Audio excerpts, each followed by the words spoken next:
Hello viewers, I'm SB and welcome back to Thea 2 the Shattering.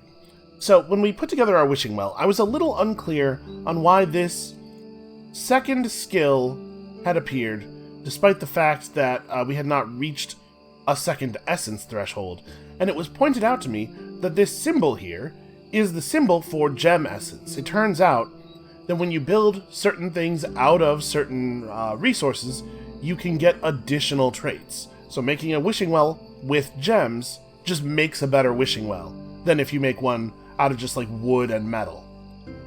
It doesn't seem like there's any indication of that on here. We're only, I guess, going to be able to find that out through experimentation, but it's good to know.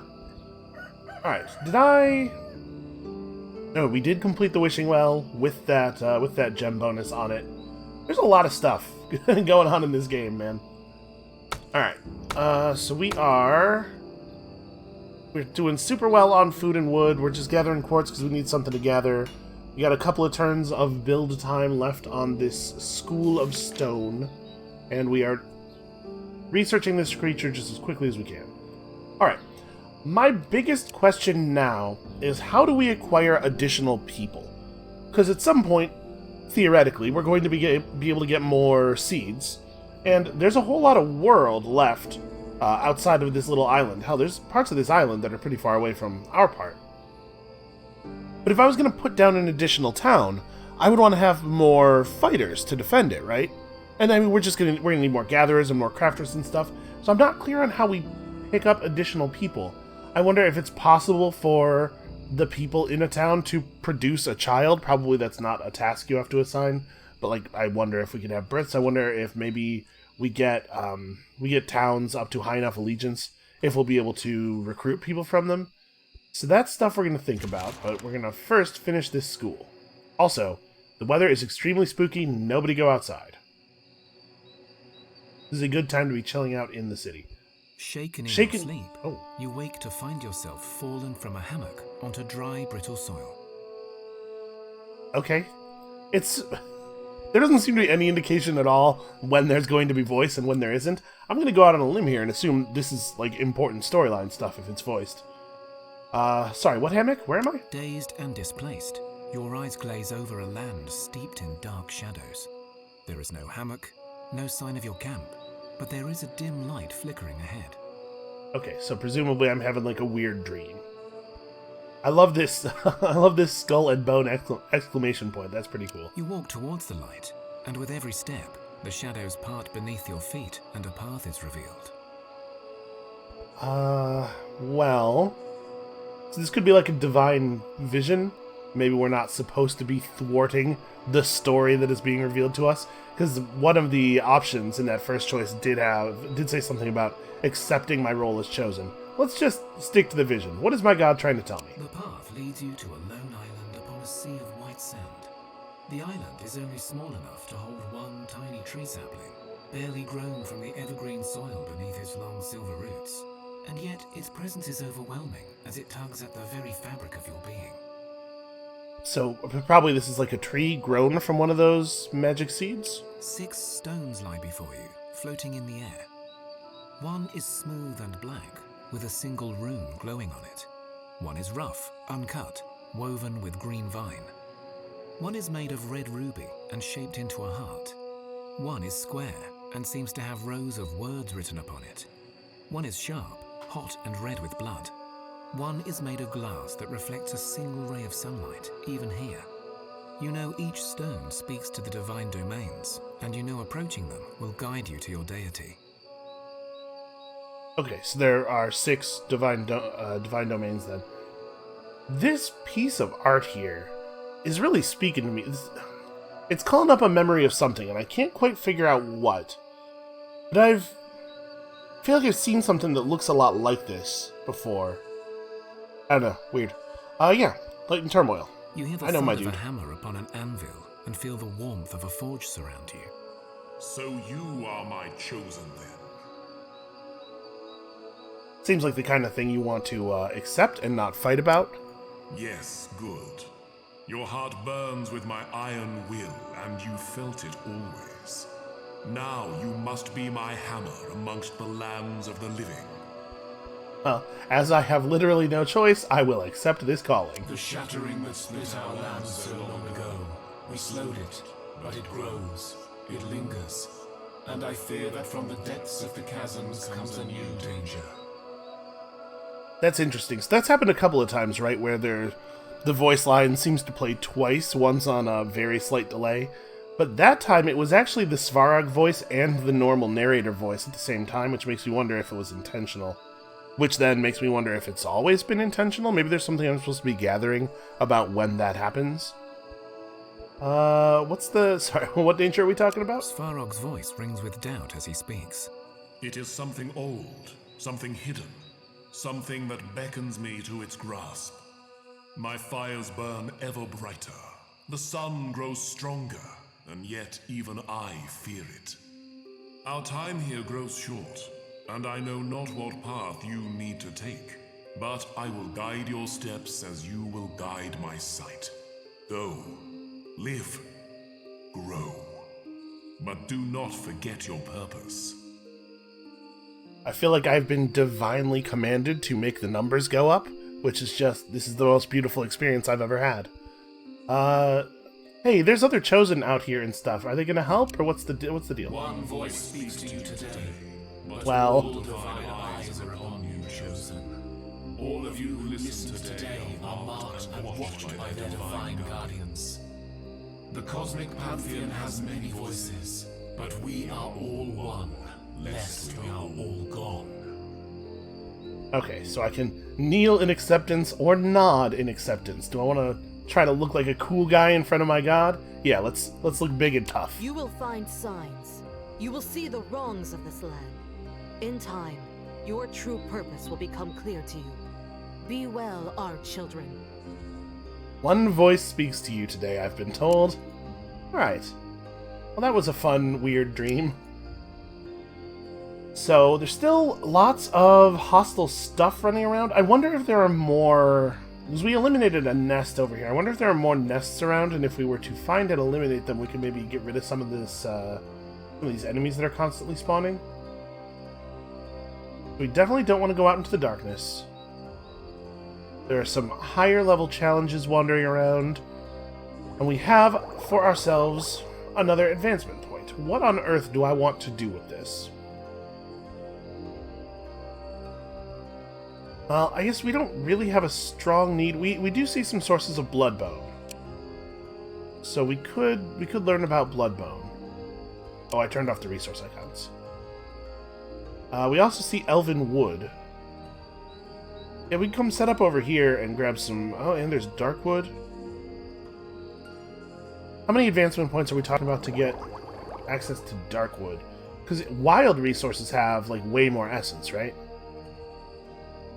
Significantly better value and increased essence amounts. But the risk of failing a craft using wild resources is significant, so make sure your craftsmen are experienced, or you might end up with a trash quality item. Oh, yeah, I do want to thank the people who pointed out to me that the reason that sword had the trash icon on it was to indicate that it is a trash quality item, because this is a thing. Here, let's jump over to the crafting menu. And you can see here, when building our School of Stone, due to the skill of our crafters, we have a 6% chance to make a masterwork quality school, and an 11% chance to make a trash quality school. I went to one or two of these. You don't want to have a trash quality school. Not a lot we can do about it right now. More skilled craftsmen are more likely to produce masterwork quality items. So I'm not actually sure. If we pull the lower skilled people off of it... No, okay, it doesn't change anything. I was wondering if it's a bad idea to have unskilled craftsmen assist a skilled craftsman. If maybe you want to stick to just your best guys if you're trying to make good stuff. But no, apparently not. So, that sword we have is a trash quality sword. It still seems fine. Not amazing, but it's not terrible. Maybe it's the case that that steel sword would be better than our existing weapons if it wasn't trash quality. We also have some scaled leather. Alright, my inclination is to try to get to being able to harvest these resources. So... crafting from improved resources carries a small risk of failure. I guess we're probably going to grab both of them before we go over there, so it probably doesn't matter what order we grab them in. And then, how is our morale doing? This is not the screen I wanted. Here we go, this one. Everybody's feeling very efficient. We have 10% task efficiency twice at this level of morale. We are running low on some of our food types, though. We can make more sandwiches, but we can't do anything about these. Is we can go fight some more bees for some more jelly. Let us maybe assign somebody to cook for a little bit. I think we can pull you off of gathering quartz and have you cook for a moment. You're going to need additional sandwiches.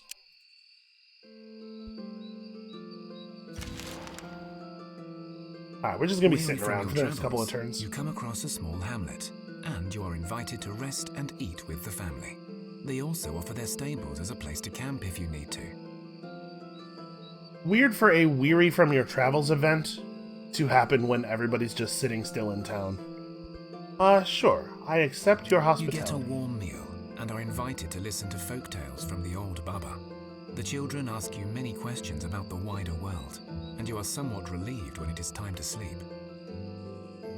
My understanding is that, this is another thing where, please, people correct me if I'm wrong, Baba just basically means, like grandmother, right? Or like old woman. Woken by a distant tremor, you rise from the gravel and dust that surrounds you. Mere steps away from you, a deep gash has swallowed the farmhouse that gave you refuge the night before. Dust and debris are all that remains. Wow, that's sudden. Yeah, I mean, absolutely look for survivors. These people were awfully nice to me. You search the debris for other survivors. There was a family of 6. The little girl gave you her doll to keep you safe at night. Okay, you can stop tugging on my heartstrings. I'm looking. There are no signs of life. In fact, you realize that it is very quiet and still here, as if time itself has halted. You look down the chasm to check for bodies, but instead of the darkness you expected, you are blinded by a ray of bright light. The light dims, and before you stands the family. Their bodies are twisted and broken from the shattering, but they seem unhindered by it, their eyes white and focused, yet empty. Their limbs are loose, unnaturally relaxed even. At first you assume they are now unliving, but you can see blood still pumping in their veins and their hearts beating slowly. They walk away from you without a word, moving together in unnerving unison. I'm sorry, I can see the blood still pumping in their veins? Is that... they probably don't mean literally see. Let's observe their movements. My experience with the people who are taken by the Shattering is that they are very scary, and I don't necessarily want to make my presence obvious to them. An oppressive emanation of light and order pushes against your very being. This light seeks to stifle any magic or darkness, and the order seeks to diminish all turmoil. Your bones twist and your blood boils from the assault. I don't know that we're in a position to win a difficulty 4 physical challenge. I think let's stay back on this one. We found ourselves pretty pressed by 3s. They continue to walk, occasionally trying to turn to you and reach out with the oppressive light. Your divine bond protects you, and eventually the enemy moves away, blindly following some unheard call. There's some pretty wild stuff going on around here. Okay, level ups. Zuska should probably take 2 points of wisdom. And Dobramilla has access to the Strength of the Swarm. Oh, this is that thing the rats had. That's interesting. Or Soul Tear, a spiritual attack draining your enemy's souls. 1.8 is a pretty good multiplier, and we don't have a lot of great purple attacks. So yeah, take that. It does seem like Scavenger is a like a purple heavy class, which is kind of weird. Not what I would expect from the name Scavenger. Okay, oh, I did want to look at something. I was told in the comments of the last episode by a couple of people that, yeah, this mental curse is never going to go away. So, next time Baba Yaga shows up and offers to cure our curse, we should take that. I thought I remembered when we saw it that it had a duration on it, but I must have just been seeing one of those temporary, yeah, like one of these. Okay, well, we do need to be cursed, so we're... I'm assuming that doesn't mean that your wisdom is decreased by 70%, but rather to 70%. Yeah, not great. Okay, keep building that school.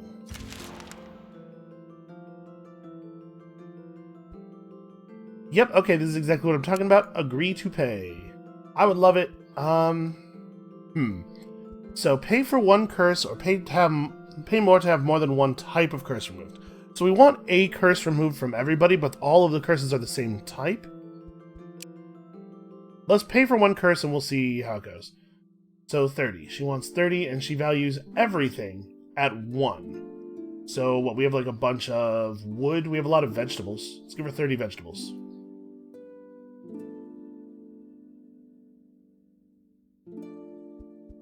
Which curse? Mental, please. Okay, it does cure it from everybody. Great.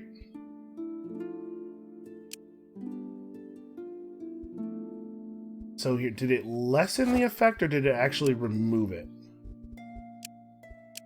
Okay, it completely removes it from everybody. Well, that was very reasonable. That was a really nice rate of exchange there. Can we swap over to cooking anything else? We don't have the berries for more rolata. We still have a lot of pickles, actually. We need to get on gathering some berries. Again, I feel like I need to have more people. We'll make more sandwiches for another turn or two. Alright, we finished some of our stuff here. So we got ourselves a school. The school did not come out at trash quality. That's nice.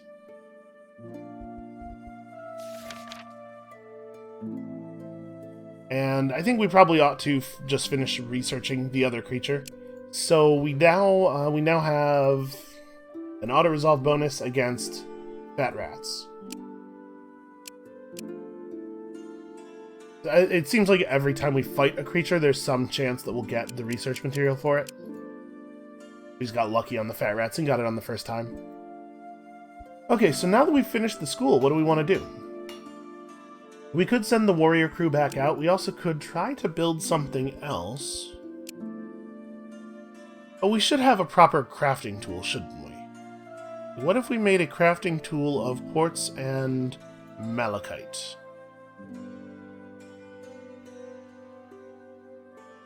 Okay, very much. It works very similarly to the gathering tool. Out of curiosity, if we... I'm just trying to assign our different types of essence to it to see if any special things pop up.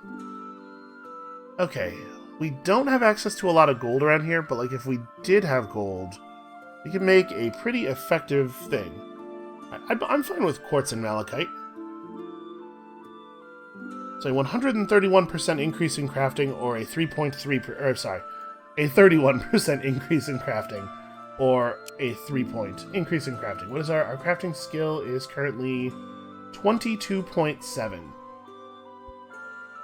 So 130% of 22.7, it's like a 6.6 gain. So we want that percentage increase because we have such a high base value. All right, give me a craftsman's aid. That's a thing that's going to take a minute. You guys could probably help me out a little bit with that. We're not going to be able to get it down to 1 turn. So, Dierad's got 9.2 gathering. Alright, we want Dierad on the crafting, because Gregorsh is a better gatherer. What do we want to gather, though? What do we want to put him on? You know what? We're burning through grain really quickly with the sandwiches. We probably don't actually need to make more sandwiches. This 96 is enough to hold us for the moment. So you can get back on, like, wood, maybe? And then, in 2 turns, maybe we can consider going out adventuring some more here. I definitely want to... Ooh, what is that? I don't know what this icon means. It looks like... I mean, it just looks like bees, right? It looks like those terrifying things that are referred to as bees. What was my active quest for the Lightbringers? Right, let's keep your eyes open for an opportunity to investigate this. Yeah, I am awfully curious about the nature of this very... Oh! Maybe what I was being told there is that that's relevant to our quest. Yeah, I mean, obviously, auto-resolve these bees. It is nice that the creatures of the wild just keep bringing us all this beetle jelly. As the sun rises high, you feel its gentle warmth on your skin and rejoice at the growing strength of the light over darkness. But as you do so, you begin to feel uneasy. The warmth becomes ever more constant, unrelenting, the air stale and oppressive. Okay, let's just focus on our domain. Svarog will protect us, we assume. As you observe the world around you, you soon see that the sun's rays are full of odd creatures. These light wisps are trying to attach themselves to you with their tentacles, and you sense their attempt to burn through your body and spirit. Your domain shields you somewhat, but then you also feel the call of this warmth, so sweet and promising. So I think we're better at physical challenges than we are at other types. Although now that we are no longer mentally cursed, we do have some good mental skills.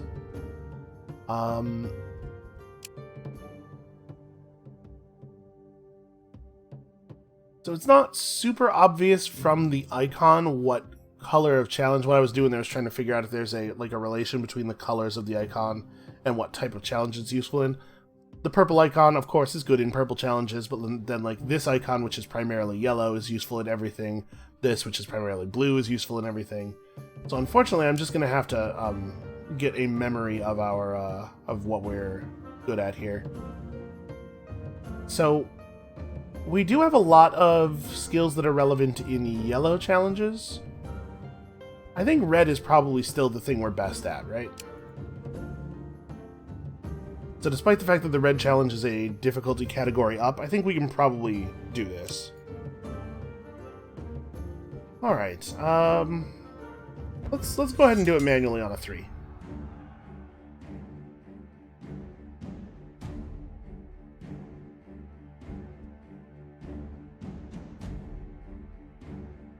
Yeah, let's start with a real fast headbutt. I love the fact that his headbutt does 10 damage. He is well statted for his role in the world. Okay, he is going to lead on that. That is pretty harsh. That's a lot of damage. So, who do we want to throw at it next? It is nice that our armor factors in here. I might want to hold off on using Dirad because of the fact that his shielding thing is so powerful. And Bozidar does the same damage. And he does it pretty quickly. This will be faster than the 2 rocks because of the fact that they... Oh, but I can do it from the back row. Yeah, we're not going to be able to use the back row all that much. Maybe I want to play him into the back row. And then... I don't really want to throw out the protect others until we have at least 3 people on the table. I think our 2 scavengers are not really any good at physical combat. You know, we have the same level of protect others on the Chosen now.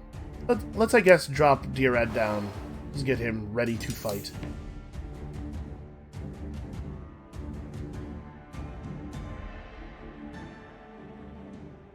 How fast would a headbutt now would be 10.9?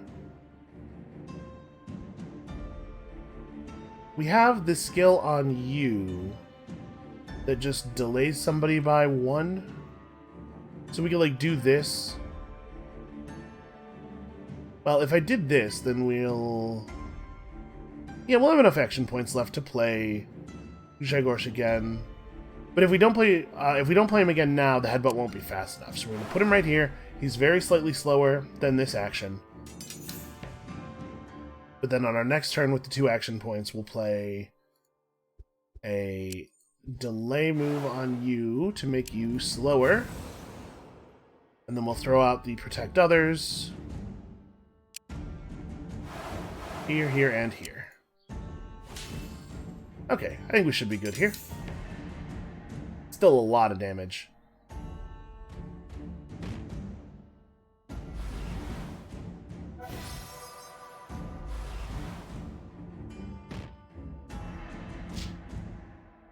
So their initiatives are pretty screwed up for the second round of resolution. We're going to start taking actual hits, though.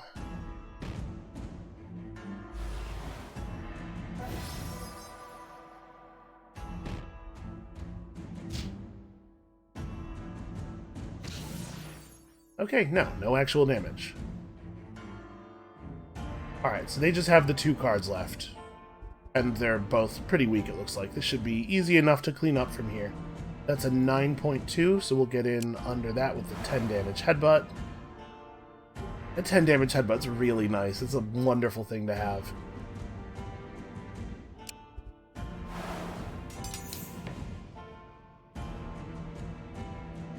Yeah, and we're just going to do pretty much the same thing here.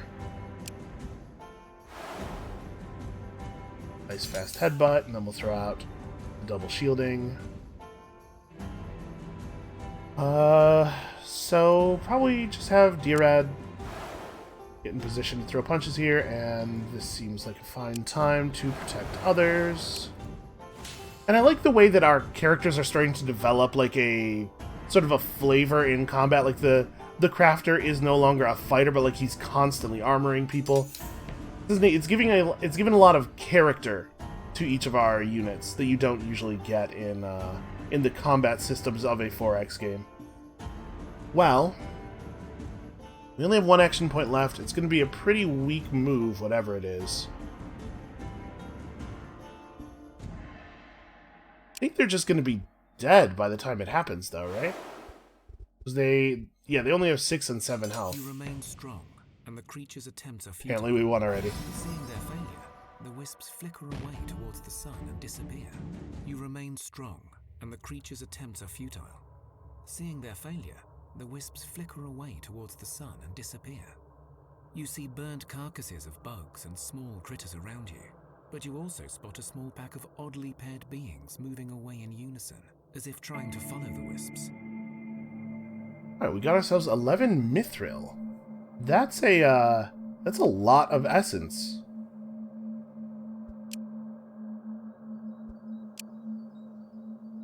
Okay, it seems like we don't really need to spend that much effort on getting advancement points. They come pretty fast and furious. Okay, absolutely wisdom, no question. And Moimira, I'm still not 100% clear where we're at with you. And you're a good crafter and a good gatherer, so probably we'll keep you in town. But, like, I'm wondering... This doesn't affect gathering. I'm wondering if maybe we do want to boost the carry limit, because the people who don't have a lot of strength really can only carry a little bit of stuff. Nah, she's going to stay in town, probably. I guess it's weird to keep a person who is, like, explicitly a scavenger in town. Ooh, that's something. It is getting more hostile over here. Okay, we gotta send an adventuring party out there. I guess this could have waited. We don't necessarily need to finish building a crafting tool before leaving town. Like, I don't know how much it helps for me to have a better crafting tool for walking around. Ah well, whatever. Let's go ahead and let it finish, and we'll figure this out next turn. Okay, so we got our research done. We got lots and lots of advancement points now. Let's put our adventuring team back together. You guys go out into the world and beat everything up. So hold on, before we leave. Actually, we don't want to use that shield, right? Because everybody's got a two-handed weapon, and that's kind of how I want to keep it. Oh, hold on. Just get back over here so that I can manage you more easily.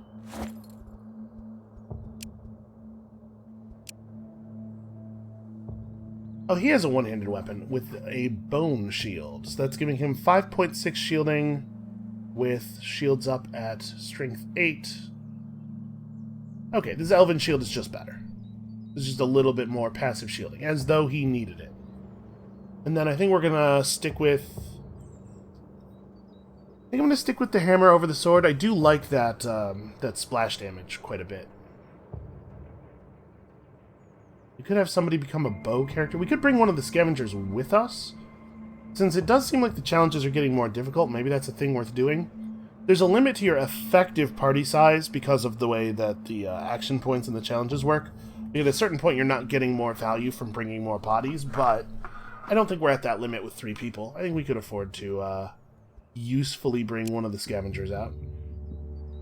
So Dobromilla is at 15 gathering, 16 crafting. Moimira is a way better... Well, I mean, Moimira has a gathering tool, so of course she's a way better gatherer. Even without it, though, she is way better. Okay, Dobromilla, what skills do you have? You do have that purple thing. We're horrible at purple challenges. So... yeah. She's good at purple and yellow challenges. It might be a good idea to have her out there with us. So we have some basic armor. What is your carry limit? It's low. How expensive is good or how heavy is good armor? She could be wearing heavier armor. Wonder if we should make her some heavier armor. Because she really doesn't have a ton of health. Alright, and she's got this elven wand right now, which gives her a good yellow and purple attack, but she already has good yellow and purple attacks. So let's give her, like, the bow. This is a perception-based attack, which is, I mean, her perception and her strength are both pretty bad. Just seeing here. Oh, this will give her random blast, which is purple-based, but is usable in all types of combat, and then we can give her a bone shield, because the scroll's only one-handed. I should remember to equip my quartz crafting tool before I leave, just in case we decide we need to craft suddenly on the out on the run. Okay. Yeah, let's take her with us. So Dobromilla, the crafter, and the 2 warriors. And most of all of the kinds of food. This is a lot. I'm taking a lot of sandwiches here. I'm going to leave the mushroom. I'd rather have, like, the little bit of extra morale in town, I think. We don't have to leave much in the way of food in town, because this is where we have all the gathering. Although, we're not going to be able to get meat easily in town, so I guess split that. And then... wood. We probably don't need much. But also, the town doesn't need much. Whatever, this is more than enough for both.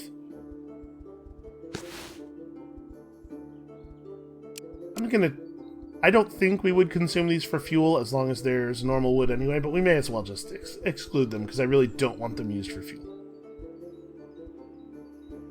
Okay, so I think we're good then. I don't think we need to take anything else with us. I'm not going to take any crafting materials or anything. I guess what we could do is we could take some of this stuff for the purpose of trade, right?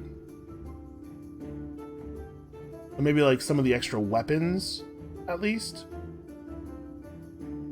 Well, hold on. Let's make sure that the people who are in town are as equipped as they can be. Okay, I cannot equip a one-handed weapon on him. This is just an offhand.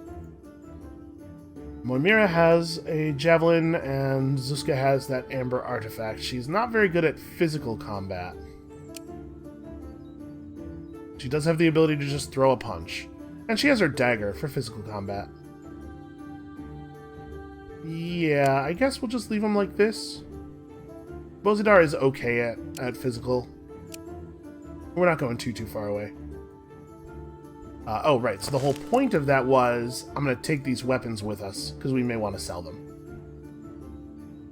Is the Amber Club worth anything at all? Yeah, honestly, it kind of is. Okay. That's all good trade stuff. And, you know, I could have, we could have hung out here and I could have crafted some more, and then we could have taken the crafted materials out to sell them. Let's not worry about them right now. So it seems like we want to go and interact with this maybe because of that symbol. There's also an explorable this way. There also might be nests up here. We really haven't explored very far to the north.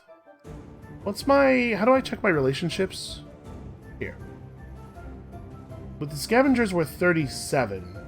And we need to get to 50 to have them count toward our thing. So I kind of want to go visit the scavengers. It looks terrifying out there. Let's go this way for now. Switch to Expedition 1. Okay, there is in fact a bee's nest up here. You had dangerous buzz of the Stinger Patrol following you. Bribe the Stingers to show you are a friend? Okay. I would like to be a friend of the bees. They want 40 value worth of stuff, and they consider everything to have 1 value. Here, it turns out I have 40 vegetables, all for you.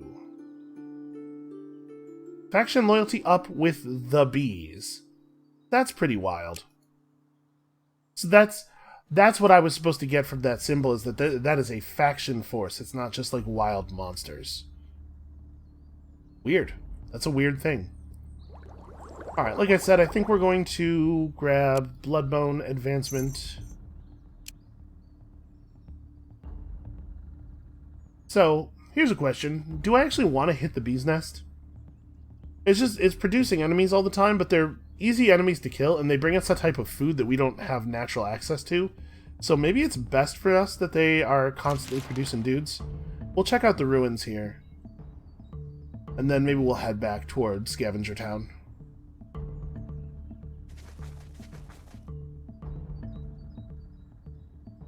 A stench of decay about them. Okay, so we're going to see some undead, probably. Let's search carefully, because I do want to find stuff. Yeah, I'm not afraid to fight some skeletons. We have that well under control. Got ourselves some bones. That makes sense. They carry around bones because the bones are their money. Okay, some clay, which is like a pretty weak type of stone.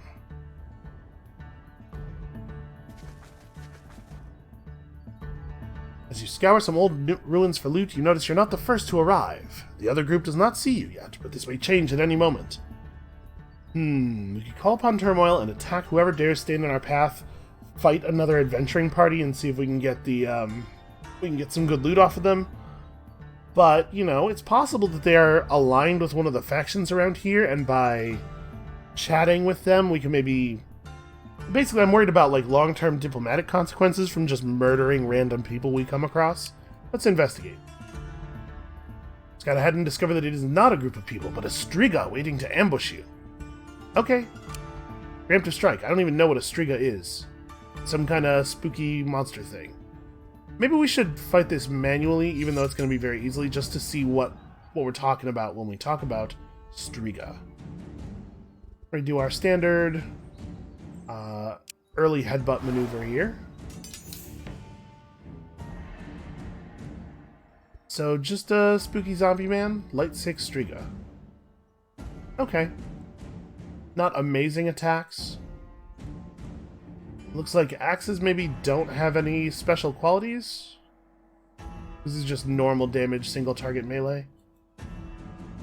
Huh. Or maybe he just has a very weak axe. Wow, shield's up for 11. That elven shield is okay. Honestly, I'm inclined to throw out another move from Gregor. Boy, don't worry, I'll get his name. I'll get there. Let's send out the bear. Gregorsh, right? Something like that's close at least. I have to hold my mouth in kind of an unusual way to say it. That's why I'm having so many problems. Okay, so I do have Ice Spike. Ice Spike is not quite as fast as these guys. We could also just put down Dirad and have at them. I think that's probably the move. And we should let him tank whenever possible. Okay, you randomly attack somebody for 6.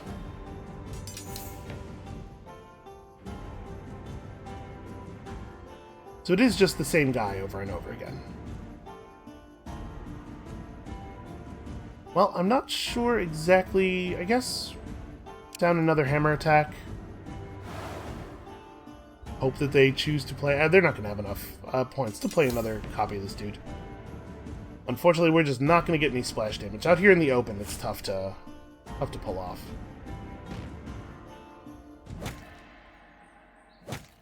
Oh no, my invincible bear. Okay, so now we know what that thing is. The Striga runs away, and you find remains of its previous victim, but the ruins were clearly looted many times over already. What is this? Topaz Spear. It has that first strike capability for 0.7 times your strength value? Okay, that's interesting.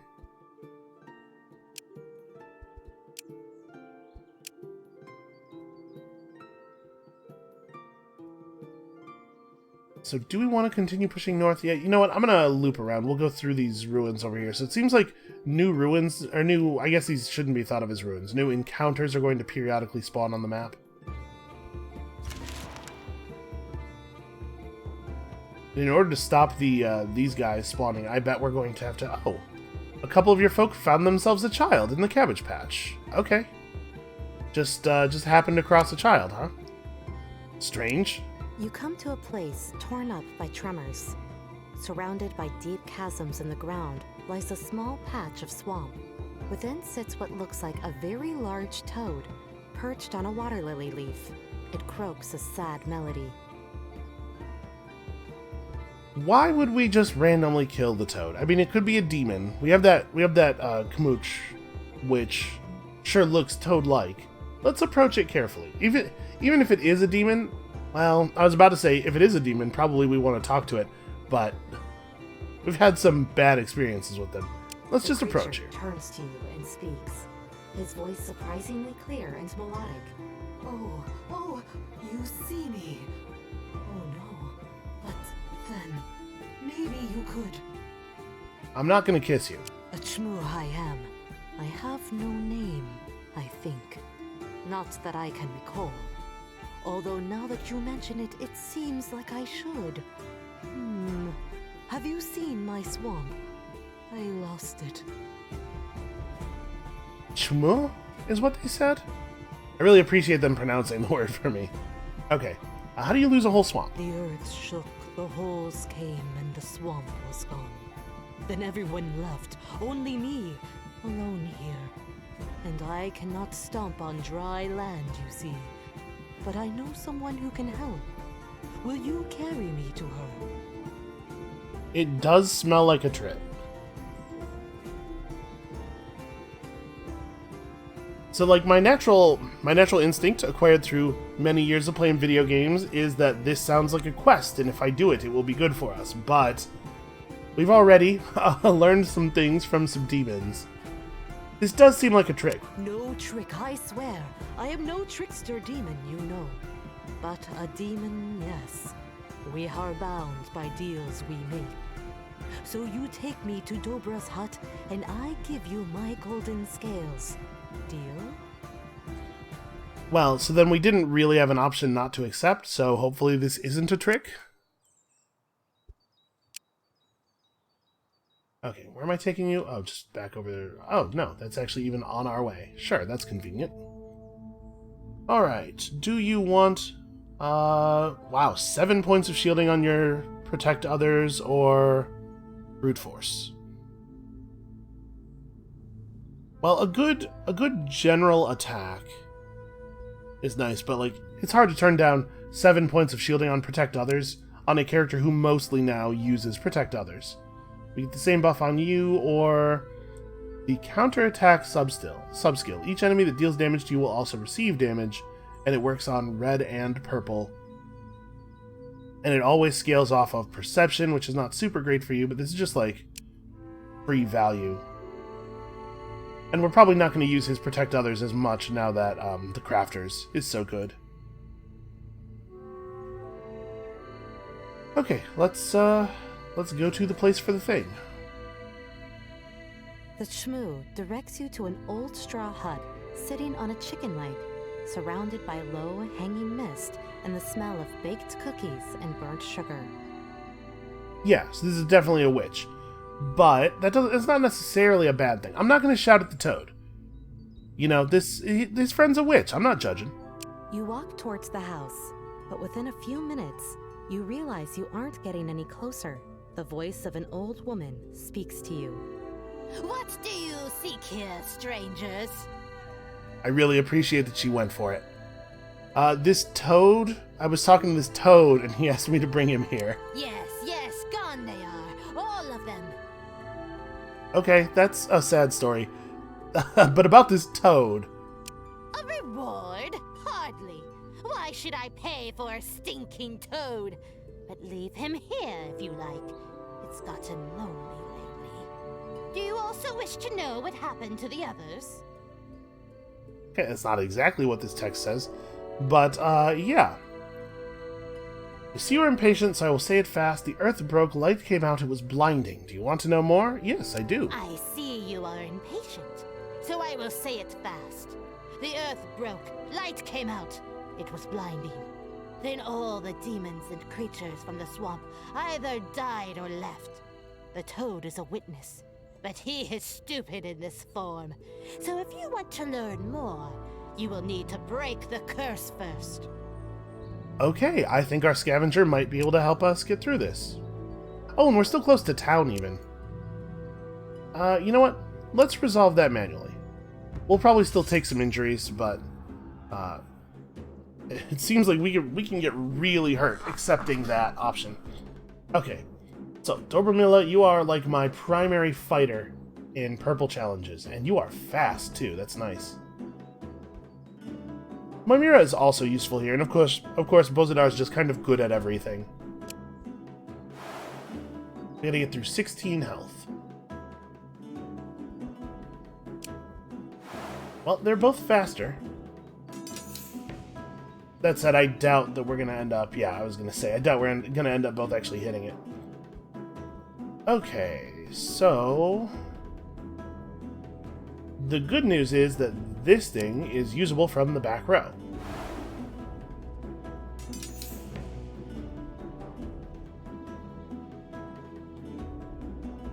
Alright, we definitely want to save 1 point for shield others. With 2 action points left, we could go... We could put up Bozidar, and then... I don't know what comes next. Somebody gets out here and, like, you don't have access to your dagger throw on purple challenges. We could just double shield. Because we are going to take that 12-point hit. Let's go ahead and do this now. We know we're going to. Bozidar does not need more shielding.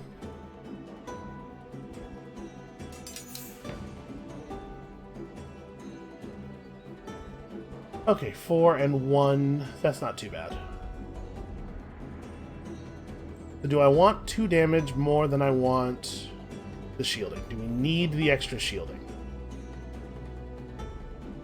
Bozidar is going to take 5, then 10 if they get a second round. Mostly I'm worried about Dobromilla. She's going to get hit fairly hard. If they get their full round off, she'll take 32 damage. Should probably try to mitigate some of that. And the 2 damage dealt is probably not going to make a difference. Yeah, sure. You're not actually going to get hit very much. But Bozidar does not need more armor. The curse breaks, and the Kamuch turns into a tall young man with golden fins and gills. His eyes sparkle like gems. Thank the waters, that was insufferable. Okay, so we are going to get a better result here, because we are not going to take any damage. And then we get to listen to that narration again.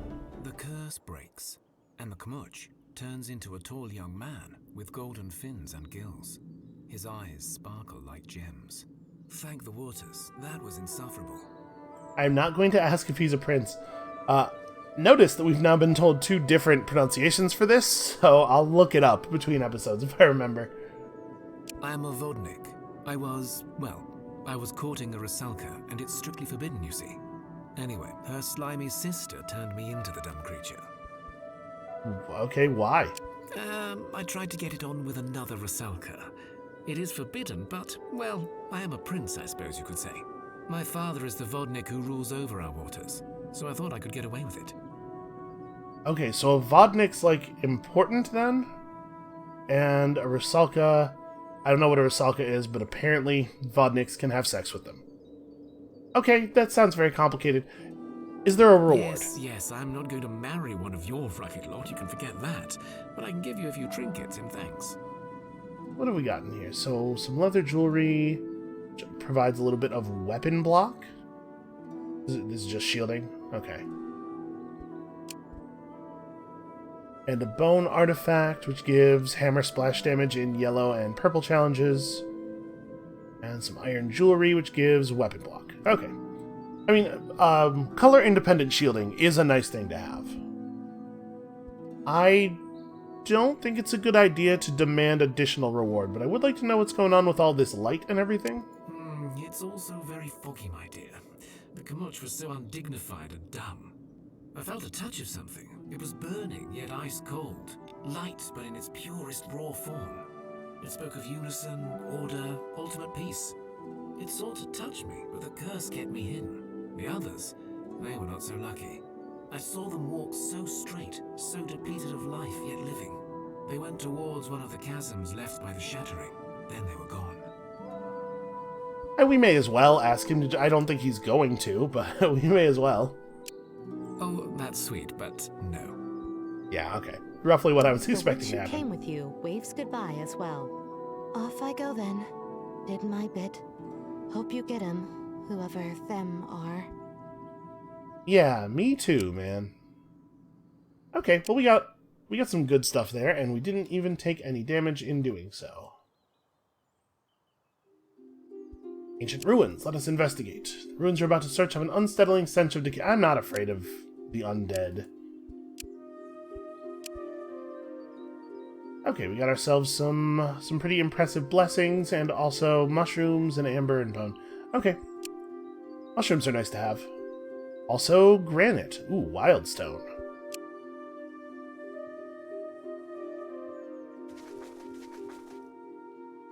Alright, we're getting close to the Lightbringers again. We could probably take these level 2 challenges, even that level 3. So, do I want to pop... I think we maybe want to just hold on to our next advancement point here. Unless there's an obvious... We can build our own witch hut. Provides a bonus to rituals and something extra, depending on the resource used for its construction. Oh, an armory sounds nice, too. The warehouse increases the number of gathering slots and also the gathering attribute. Oh, a trading post. That sounds lovely. And then... removes one level of a random curse from all characters in the group. Okay, so we do have another option for curse removal. We don't have to just wait. But these are all of the rituals that we know. Okay. I think I'm not going to bother spending... Well, I was going to say let's wait until we have 2 advancement points in case we suddenly decide we need to spend this one on something else, and then we'll get a trading post. But maybe we should just start thinking about a warehouse now, because it does increase the gathering attribute immediately. Yeah, let's do this. Okay. So, I think the town is pretty good on stuff for right now, right? Oh, we have the new kid, too. So what is your deal, child? You are going to be a child for 33 more turns. And you know the ability to speed up other people. Okay, so before... We gotta watch. When the child's getting close to becoming an adult, we want to equip everything we have on them that could possibly increase their stats. Because I really would love it if they could turn into something other than a scavenger. Not that we've done poorly here by having scavengers, but you know, I do want to see what else is available. Alright, so... Actually, that's right. Now that we have a child again, it makes sense for us to think about this. So, we have bone. If we get some more malachite... Okay, with bone essence, we can increase mysticism and destiny. Out of curiosity, like, what else could we get if we had some... Okay. Leather essence doesn't provide a stat. Lots of gem essence doesn't provide a stat. If we were to put in some metal... Okay, so we really do want to use some bone. What I'd probably like to do is this. We want to use the best bone we have access to. So we need a lot more bone or a lot more leather or a lot more malachite. Or a little bit more monster bone. And then we could put it in that slot instead. We're actually really close on that. Do we have the advancement for monster bone yet? We don't. Okay, so the next time we get an advancement point, we can use it to get this, and it'll give us 10 monster bone. So if the design for the school... The design that we want to use for the school looks like this, then. We want to go... Monster bone and malachite. And that'll make a decent school. We can't quite get to tier 2 even if we don't take the extra bone essence, so we may as well take the extra bone essence. Yeah, it's the same number of crafting points necessary. Okay, so we need somebody on malachite gathering.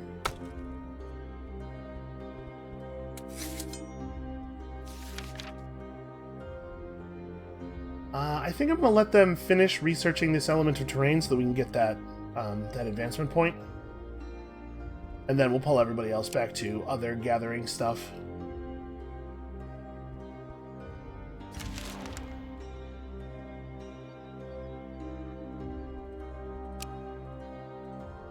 Okay, so an increase in purple and red health or brute force, which apparently you don't currently know. You know what? Honestly, brute force would be useful on him because he currently literally can't participate in some kinds of challenges.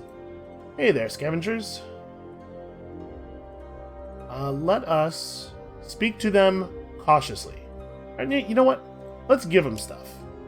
I brought my stuff for a reason. So, I mean, do we just give them a big load of vegetables again? Vegetables are really easy to come by, and we have a lot of them.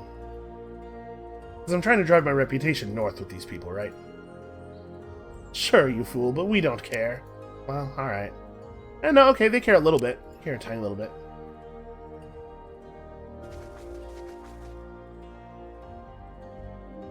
Another one of these. Alright, let's investigate. It's another Striga, okay. Well, we can definitely just take an auto-resolve on that. Hey, one more monster bone. And another leather scroll. And an advancement point. Your chosen will receive 10 units of this resource. The chosen received 10 units of this resource. Does that mean that I need to... Yeah, we gotta go back to town and drop it off. Okay, we can do that.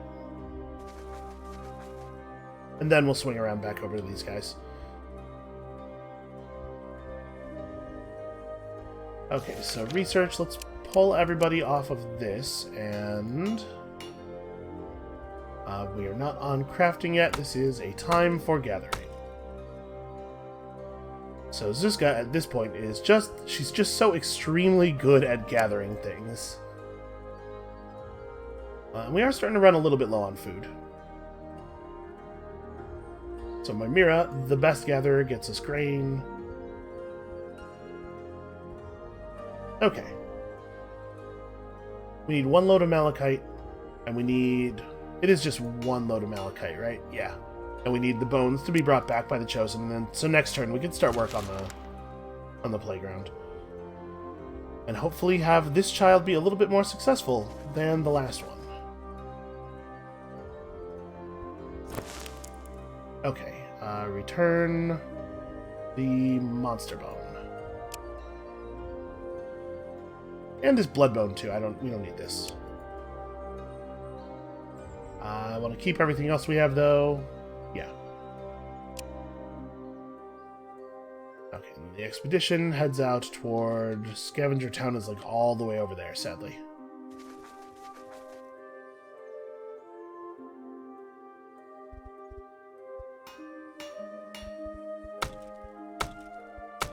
Okay, so let's pull everybody back for a moment. Let's figure out who wants to be on this. You and... Okay.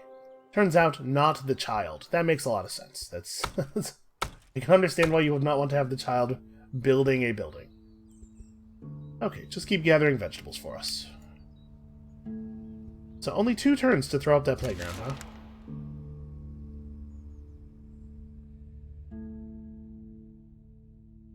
The Lightbringers didn't move at all, really. Ask if you can visit the kennels. Yeah, we might be able to get another animal, right? Sure, go right ahead. We may have some pups for you to buy, or we may have something more exotic. It's a one-off for helping us.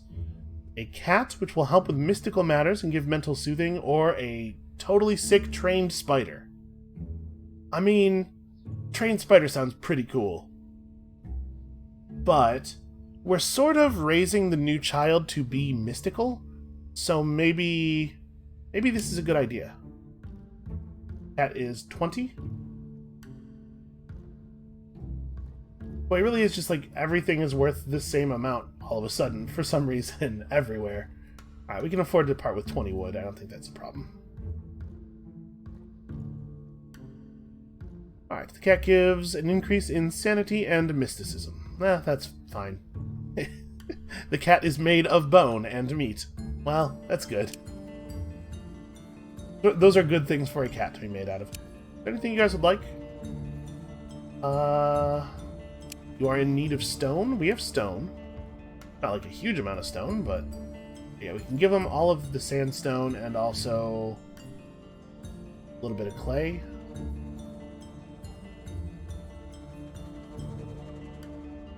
$30 berries and 9 leather. Okay. That was only worth 2 points. Let's also ask if there's anything else we can help them with. A bunch of vermin resting nearby. Oh, over here. Well, that's not so out of our way.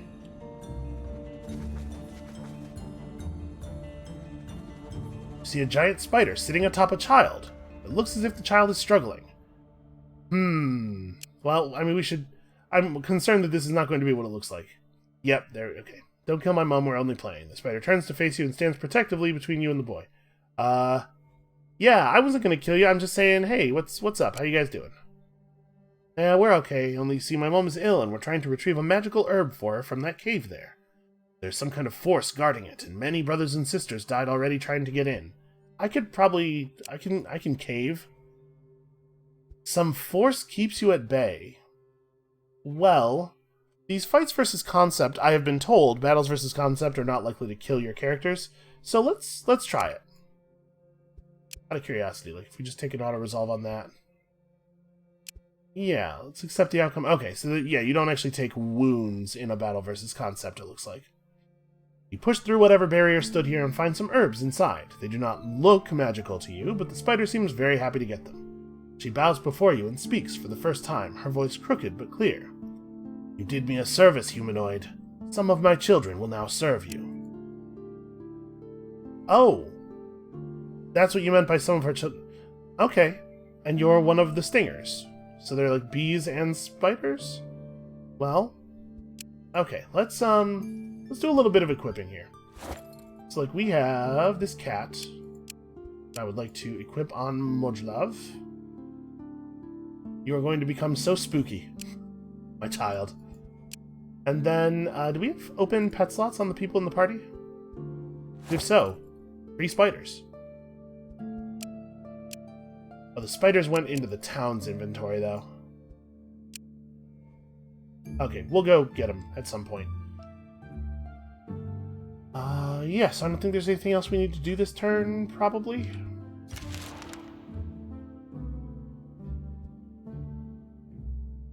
One of your children goes missing at night. You can't find them anywhere.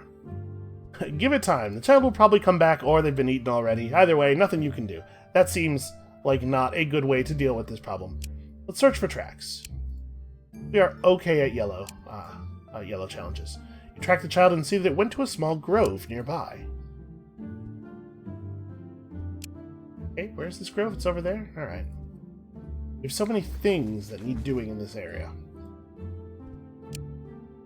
Okay, obviously we have the rats under control. Found ourselves another garbage sword.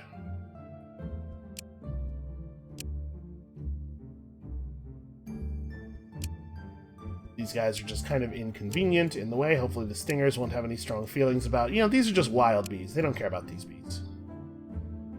Okay, well, we can go look next turn, apparently.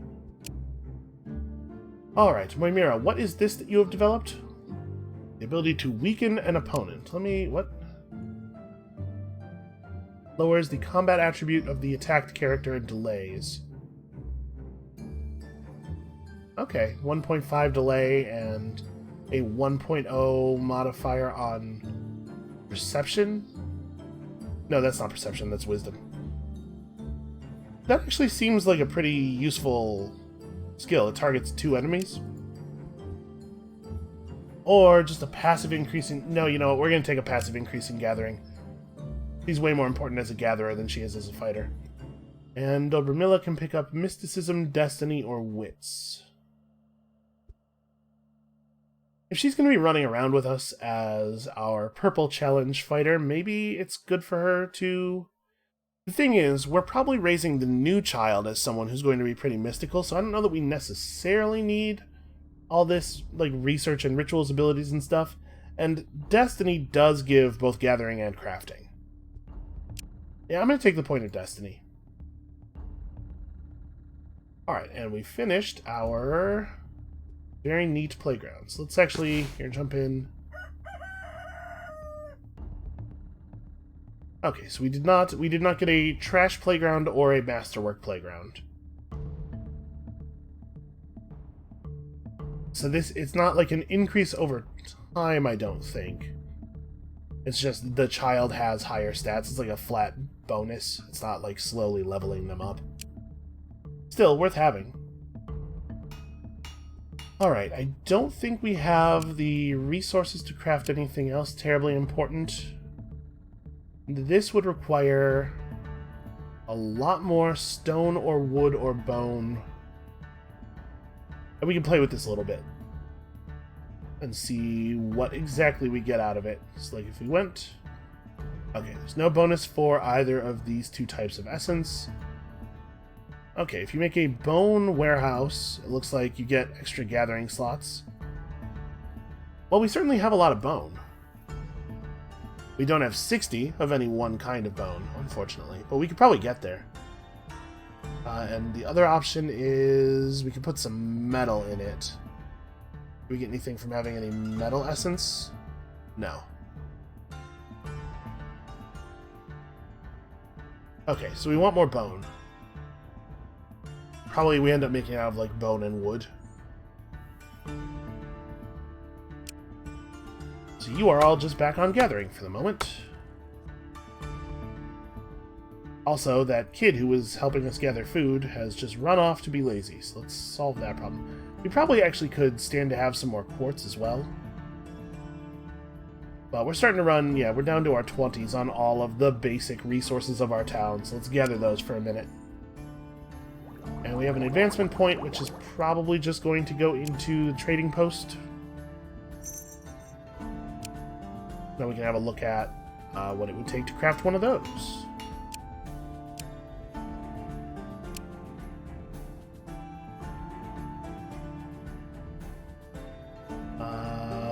Gems. Gems usually seem to give some... Okay, no big bonus to gems. It turns out it's like completely trivial to build a full-strength trading post. We can just make this out of absolutely anything. Do particular essences add anything in particular? Doesn't look like it. No, okay. When this building is completed, a trader will show up immediately and you get a chance. He will visit you in the future. So we just want to build this out of whatever, then. Whatever it's least costly to build it out of. Which for us will probably end up being like malachite and quartz. It's like pretty high tier resources, but we don't have good sources of metal or leather. Okay, well for now do this. Oh, hey, we are over the hour already. Let's play one more turn, because I do want to try to get our child back here before we quit. Find your child sleeping peacefully under a tree by a small pond. You also spot a vodnik sitting on a stone in the water, watching the youth and pondering. Hey, why are you staring at that sleeping child? That's kind of creepy. Oh, hello there. I was merely mesmerized by the perfect peacefulness of this child's sleep. Around, alone, surrounded by so many friends, but not a care in the world. I am feeling whimsical today, so I tell you what. You answer my riddle and I'll bestow a blessing on your child, eh? Yeah, I'm down with that. We could do a riddle. I'll take a victory. You are clever, wonderful, here it goes. He claps his hands 3 times, then disappears in the pond. Thank you. He has increased our child's max sanity permanently. Alright, we're doing everything in our power to give little Modulav a chance to turn into something really cool. Okay, we were headed towards Scavenger Town. We got distracted by everything. Let's get back to that goal. I'm definitely a little worried about all of the very hostile-looking things that are in between us and there. I'm also worried about walking too far away from the town while there's all these Lightbringer dudes. And I'm sure that interacting with them will help push our quest forward, but I really want to go and get this as well. Maybe I should have just jumped these guys. I don't know. I guess we'll have time to consider it, because that is going to be it for us for today. Thank you all so much for watching. I feel like we're making really good progress on developing our town here, and we're starting to learn a little bit more about this this terrifying light. So come back next time, tomorrow, to see what else we can discover. And we'll see you then.